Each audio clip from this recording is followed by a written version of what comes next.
Assalamualaikum warahmatullahi wabarakatuh. Minprof hadir kembali dengan kisah Yu Lejin, si anak SMA mantan tentara bayaran. Bagi teman-teman yang baru saja bergabung, silakan ke halaman utama channel untuk melihat playlist Yu Lejin dari episode pertama. Jadi, langsung saja siapkan bantal, mulai rebahan, dan simak kisahnya.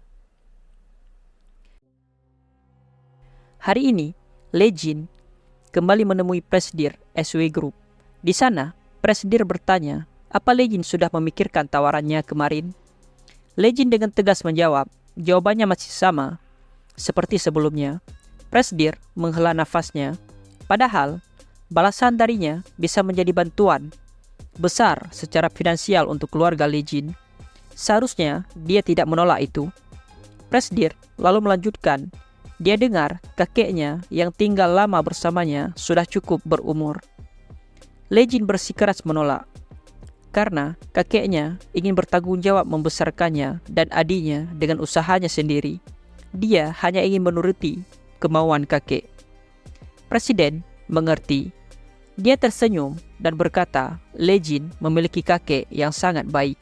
Dan Lejin ikut tersenyum dan berkata, iya. Seketika, Presidir dan ajudannya terkejut melihat Lejin. Setelah Lejin pergi, ajudan berkata dia tidak menyangka ternyata Lejin anak yang bisa tersenyum seperti itu. Di lorong, Lejin berpapasan dengan dua orang, tapi dia tidak peduli. Lejin terus berjalan melewati mereka berdua. Salah satu mereka melirik Lejin dan terus melihatnya. Dia lalu bertanya pada asistennya, siapa itu? Dia baru saja keluar dari ruangan presiden. Si asisten berkata dia akan menyelidikinya. Sementara itu, Ji sangat terkejut mengetahui kakaknya, Yong Ho, datang ke Korea. Ketua tim mengiyakannya. Tiba-tiba, jadwal Yong Ho berubah dan Yong Ho kembali. Jadi ketua tim telat mengetahui situasinya. Katanya, sekarang dia sedang bertemu presiden secara pribadi. Jie terlihat kesal. Dia mengingat tawaran Yuna hari itu. Jika semuanya berjalan sesuai perkiraan Yuna, itu bukan hal buruk bagi kakaknya. Dan Jie akan lebih diuntungkan dalam bertarung dengan kakak Yong Ho. Jie tampaknya mulai memikirkan tawaran itu. Di tempat lain, presiden bertanya, kenapa Yong Ho tiba-tiba datang ke sana? Presidir dengar dia pergi ke Jepang. Yong Ho menjawab, pekerjaannya terselesaikan dengan baik, jadi dia tidak perlu pergi ke sana. Dan karena jadwalnya kosong, Yong Ho mampir ke sana karena kebetulan ada urusan. Yong Ho lalu menanyakan tentang bisnis yang baru saja dimulainya. Apa itu berjalan dengan baik? Dia dengar ada banyak kegaduhan. Presiden membalas, semua pekerjaan pasti ada kegaduhan, besar maupun kecil. Apalagi bisnis itu baru saja dimulai. Mana mungkin tidak ada kegaduhan. Yong Ho setuju itu. Tapi dia mendengar omongan yang tidak masuk akal. Katanya, Yuna dan Ji pernah diculik. Menurut Pak Kepala, bukankah tim keamanan SW semakin lemah? Kalau begini, apa menurutnya mereka bisa tenang menjalankan bisnis? Ajudan presiden tertegun. Dia tidak menyangka ini. Ajudan presidir lalu membungkuk meminta maaf. Namun presidir tidak terlalu peduli. Masalah itu sudah selesai. Jadi, tidak perlu diungkit lagi. Semuanya baik-baik saja karena telah diselesaikan dengan baik di tangan mereka. Yong Ho tersenyum pahit. Sepertinya begitu kalau Pak Presidir berkata demikian.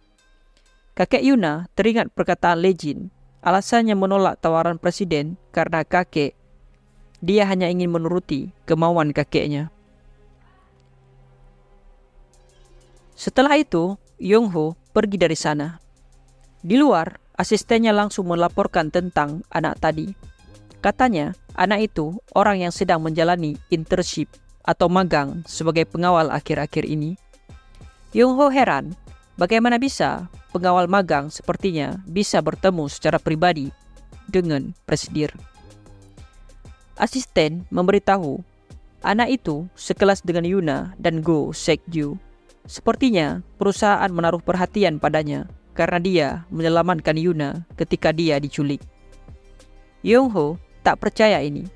Tetap saja, haruskah mereka sampai memasukkannya ke tim keamanan SW?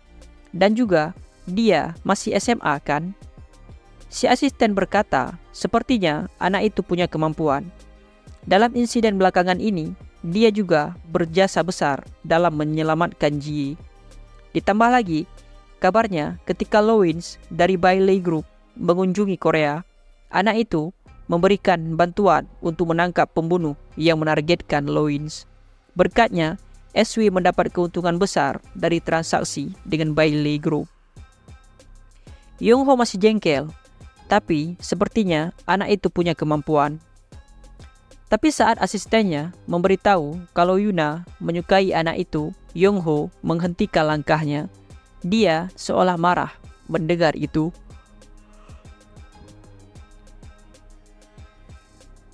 Sorenya, selesai latihan, Yuna buru-buru menemui Lee-jin dan Sek-ju dan bertanya apa mereka akan pergi ke warnet untuk menemui yang lain.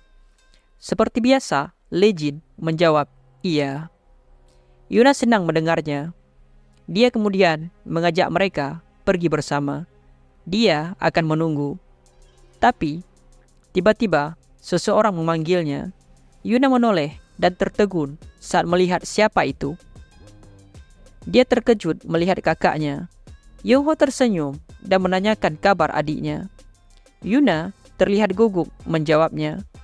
Yong-ho lalu memelototi Lee-jin. Tapi Sek-ju datang dan menyapanya. Yong-ho tidak menanggapinya.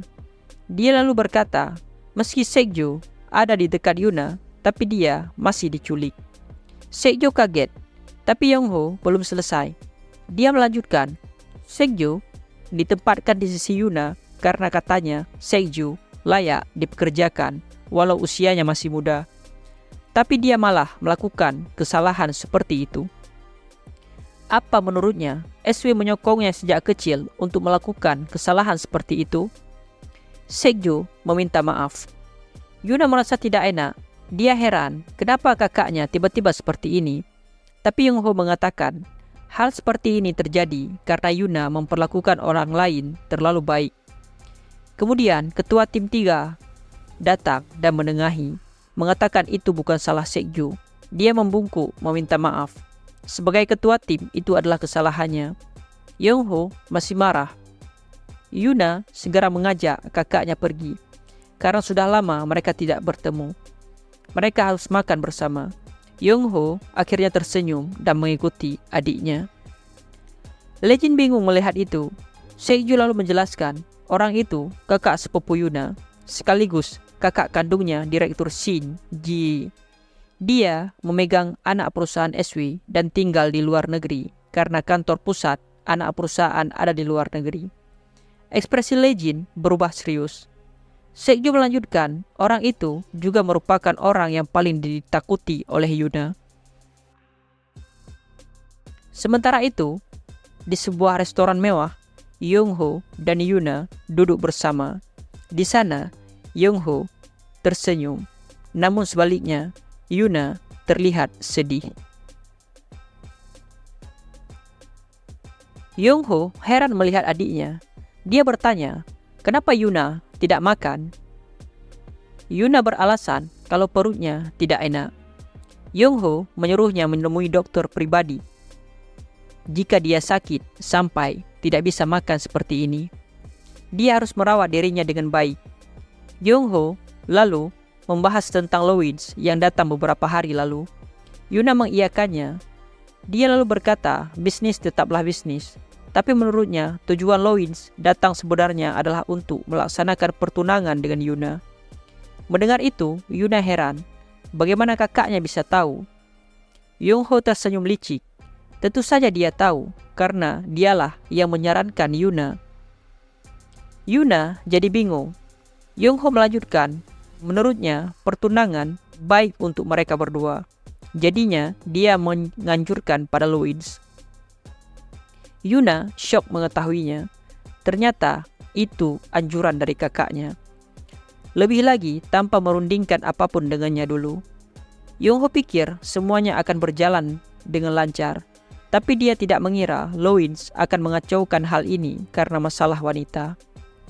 Yuna lagi-lagi terkejut mendengarnya, padahal alasan semua itu tidak dilanjutkan karena Yuna menolak Loins.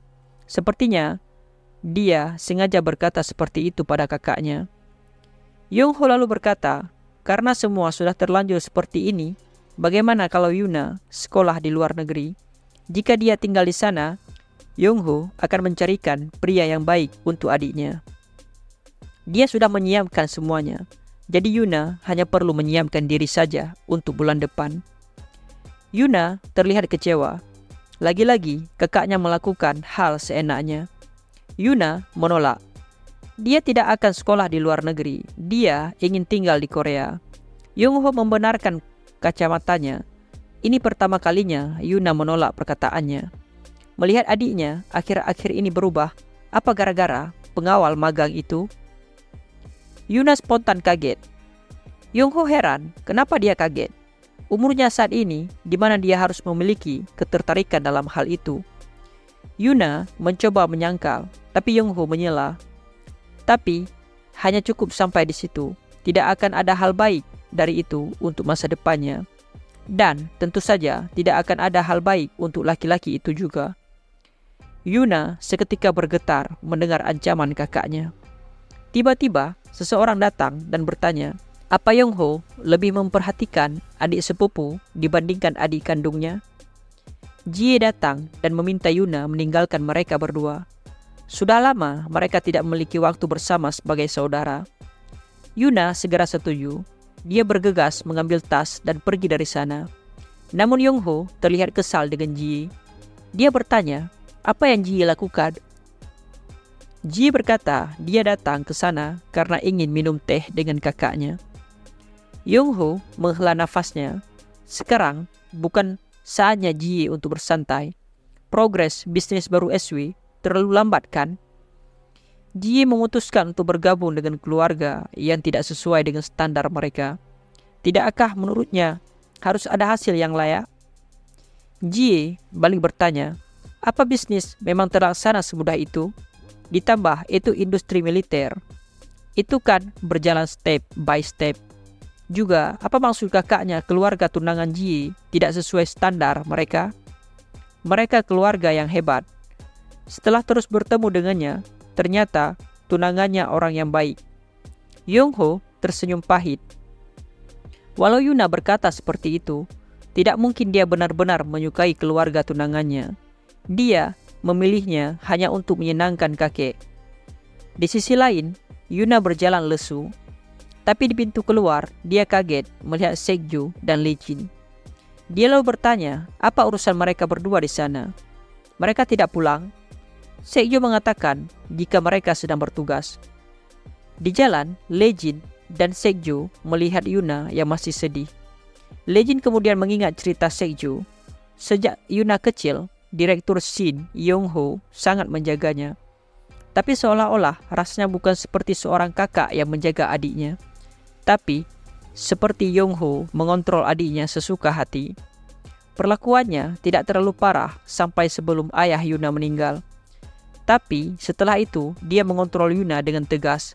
Dulu Yuna pergi ke luar negeri untuk pertukaran pelajar karena perbuatan Shin Yongho. Lee Jin lalu bertanya apa alasannya. Apa alasan dia mengontrol Yuna sesuka hati?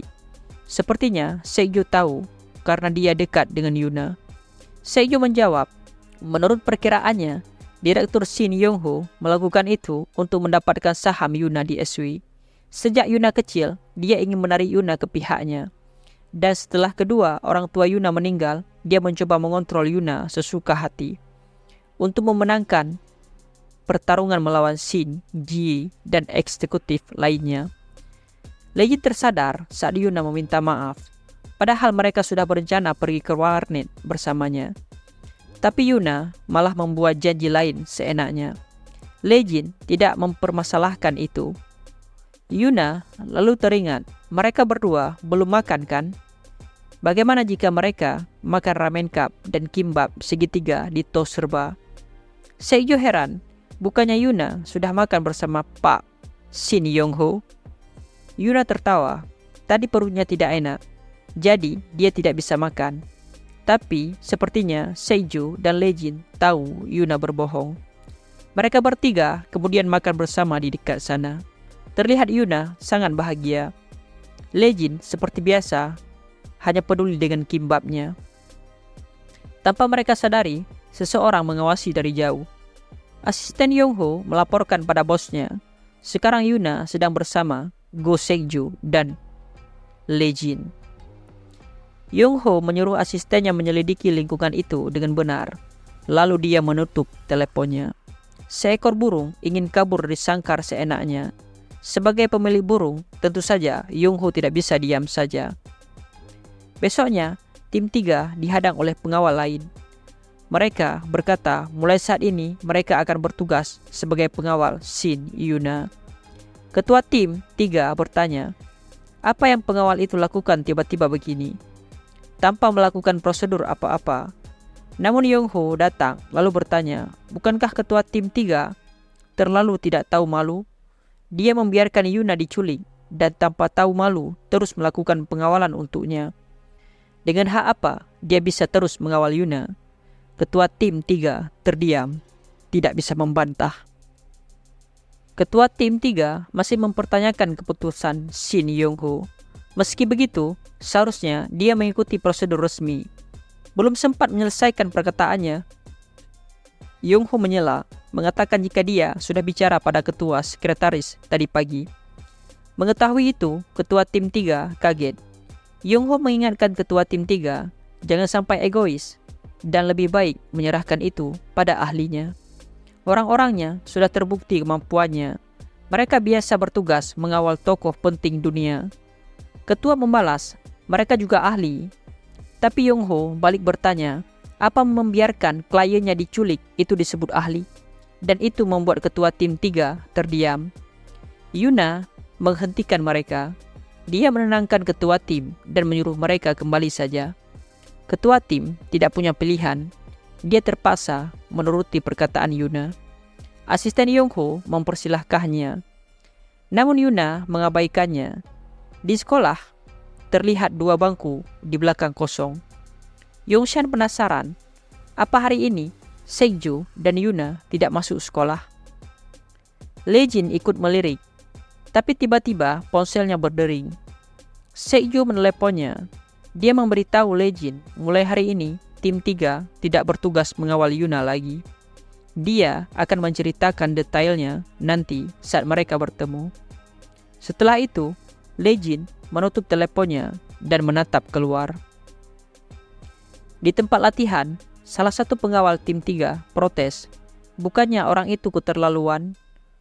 Pekerjaan utama mereka adalah mengawal Nona Yuna, tapi dia tidak percaya mereka disuruh lepas tangan sepihak seperti ini. Apa mereka harus diam saja? Ketua tim menghentikan bawahannya. Sampai turun perintah dari atas, mereka tidak diperbolehkan mengawal Yuna. Para pengawal terpaksa mematuhi perintah itu. Jie yang melihat itu kesal dengan kakaknya. Dalam hatinya, dia heran kakaknya mengganti pengawal Yuna seenaknya. Dan juga mengatakan kepergian Yuna ke luar negeri demi masa depannya Yuna. Tapi Jie yakin pasti itu hanya dilakukan untuk menyesuaikan seleranya sendiri.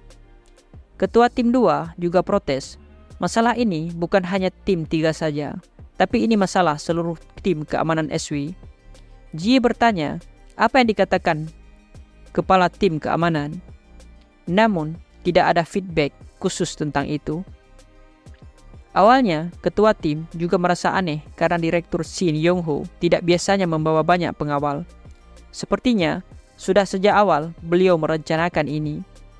Jie penasaran apa pengawal yang dibawa kakaknya sehebat itu. Sepertinya dia tidak akan membawa seorang pun dari mereka untuk mengawalnya.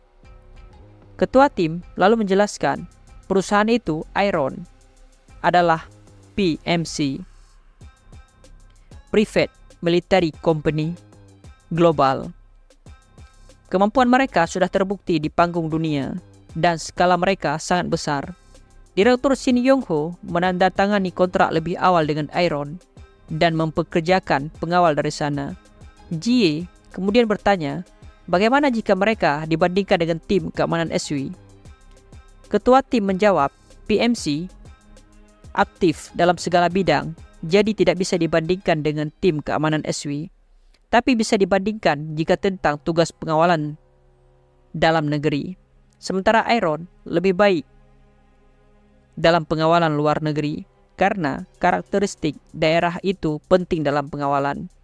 Mereka punya banyak data dan akan membawa anggota yang cocok dengan itu. Karena memiliki banyak pengalaman, mereka lebih cepat dalam menanggulangi situasi terburuk. Jie mengerti, jika ketua tim 2 sampai berkata seperti itu, sepertinya mereka benar-benar hebat. Ketua tim menambahkan, karena Direktur Yong-ho biasanya bertugas di luar negeri, dia mengerti kenapa beliau lebih memilih memperkerjakan mereka dibanding tim SW. Jie membalas, sepertinya bukan hanya itu, ketua tim tidak mengerti. Jie berkata dalam hatinya, alasannya sederhana, kakaknya tidak mempercayai siapapun dan hanya percaya pada hubungan yang tercapai karena kontrak. Di matanya, sebuah hubungan hanya sesuai dengan yang tertulis di dalam kontrak. Dia cemas akan kemungkinan ada mata-mata musuh di antara pengawal SW. Jie lalu berpapasan dengan Lee Jin dan bertanya apa dia juga sudah mendengar kabarnya. Lee Jin menjawab iya.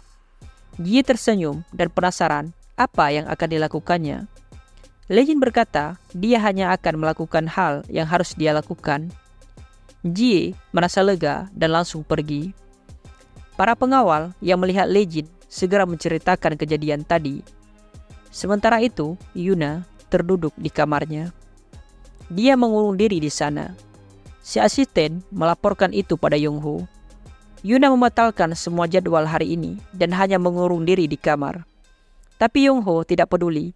Dia malah menanyakan apa asistennya sudah menyesuaikan jadwal pertemuan dengan putra-putra dari grup ternama sesuai jadwal Yuna di luar negeri. Si asisten berkata dia sudah menyelesaikan semuanya. Yong-ho lalu menyuruh asistennya keluar. Dia lalu menelepon seseorang. Di suatu tempat, seorang pria mengangkat teleponnya dan berkata dia sudah menunggu kabar dari Yong-ho. Yong-ho membalas seperti yang disepakati. Iron dan SW akan segera bisa bekerja sama. Si pria senang mendengarnya. Jika Yong-ho butuh bantuan, bilang saja padanya kapanpun. Karena Direktur Shin adalah klien yang sangat penting bagi Iron. Yong-ho kemudian menutup teleponnya dan tersenyum. Dalam hati, dia kagum. Jie bisa membuat ekspansi bisnis SW sampai ke industri militer, seraya melakukan pertunangan. Tapi Yong-ho tidak akan tinggal diam. Jie yang akan mewujudkannya dan dia akan memanfaatkan itu untuk naik ke posisi yang menguntungkan. Di rumah, Lee Jin sedang berolahraga, namun suara ponsel menghentikannya. Di layar terlihat nama Shin Yuna. Beberapa saat kemudian, Lee Jin keluar. Di sana, Yuna sudah menunggunya. Dia meminta maaf. Pasti Lee Jin kaget dengan ini. Lee Jin hanya diam dan menatap Yuna. Ya, maka berakhirlah kisah Yu Lee Jin pada hari ini. Min Prof pamit undur diri. Sekian. Assalamualaikum warahmatullahi wabarakatuh.